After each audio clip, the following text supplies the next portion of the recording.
Welcome to Tulsi Tutorials presents the story quest, where imagination meets expression. कोई भी competition या school quiz वगैरह जो है बीच में लिया जाएगा और उसमें जो सबसे अच्छा करेगा उसको इसी तरह से मेडल देके सम्मानित किया जाएगा। ठीक है, तो सबसे पहले दो ग्रुप में ऐसे राइटिंग कंपटीशन हुआ था। एक सीनियर वालों का ग्रुप था और एक जूनियर वालों का ग्रुप था। ठीक है, उन सभी पार्टिसिपेंट में से कुछ बच्चे जो बहुत बढ़िया लिखे हैं, उसके लिए उनको आज उनको सम्मानित किया जाएगा एक मेडल देकर।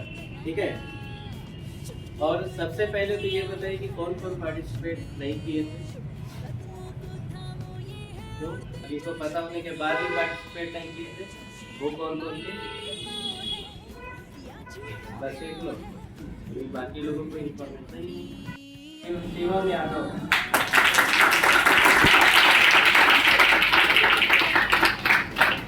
आराध्या सिंह के लिए एक बार फिर से आप लोग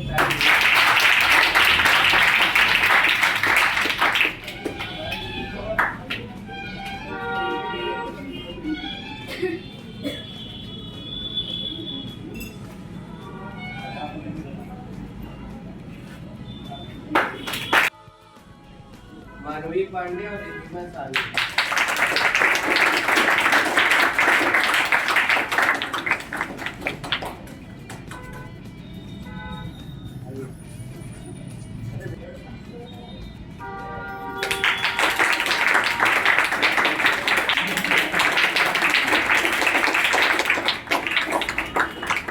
From imagination to inspiration, this was the story quest.